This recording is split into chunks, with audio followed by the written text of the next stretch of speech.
देखिए माध्यिका, कोई त्रिभुज आप बनाइएगा तो उसका एक शीर्ष लंब होगा और उसकी एक माध्यिका होगी। जैसे हमने ये त्रिभुज बना लिया, तेरा मेरा एक त्रिभुज बना दिया, ए बी सी नाम दे दिया, है ना। जो माध्यिका होती है शीर्ष लंब से खींची जाने वाली, या ऐसे कहिए शीर्ष से खींची जाने वाली ऐसी रेखाखंड है जो सम्मुख भुजा को दो बराबर भाग में बांट देती है। ऐसे समझे, शीर्ष से खींचा जाने वाला ऐसा रेखाखंड जो सम्मुख भुजा को दो बराबर भाग में बांट देता है। जैसे हमने यहाँ से इसको एक लाइन खींच दी, यहाँ पे नाम रख दिया डी, तो ये और ये साइड हो जाएगी बराबर। अगर ये दोनों साइड बराबर हो जाए बीडी और डीसी, तब हम कहेंगे एडी इसकी माध्यिका है। एडी इसकी क्या है? माध्यिका है। समझ में आ गया? कोई दिक्कत नहीं। अगला हम एक त्रिभुज बनाते हैं, जैसे हमने ये बनाया। अब हमने ये ए बी सी तीन नाम दे दिए। अब हम इस शीर्ष से कुछ रेखाएं खींच रहे हैं। एक रेखा ऐसे खींच दी, एक ऐसे खींच दी, एक बिल्कुल ऐसे खींच दी, एक ऐसे खींच दी, एक ऐसे खींच दी। ऐसे बहुत सारे रेखाखंड खींच सकते हैं कि नहीं? जब हम बहुत सारे रेखाखंड खींचेंगे, इसमें माध्यिका कौन सी होगी? शीर्ष लंब क्या होगा? लंब का मतलब है लंबवत रेखा, यानी सीधी रेखा जहां पर 90 डिग्री कोण बने। तो ये एक ऐसी रेखा है जो बिल्कुल सीधी जा रही है, कि नहीं? यहाँ पर हमने आपको बताया हुआ एक खड़ी और एक पड़ी लाइन जहाँ पर मिलती है वहां पर 90 अंश का कोण बनता है। तो जहां पर जिस रेखा के द्वारा 90 अंश का कोण बनेगा वही उसका शीर्ष लंब कहलाएगा। ये हो गया शीर्ष लंब। क्या हो गया? एडी हो गया शीर्ष लंब।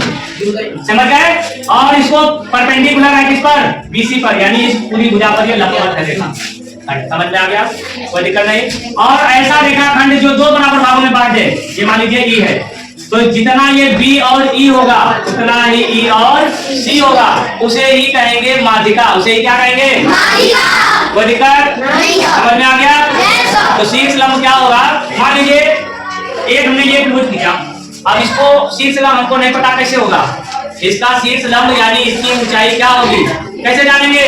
तो हम इसका एक सीधी लाइन खींच लिए और यहाँ से एक सीधी रेखा खींचेंगे परपेंडिकुलर, तो ये इसका क्या होगा? लंबवत रेखा होगी। क्या होगी? समझ गए कि नहीं समझे? कोई दिक्कत?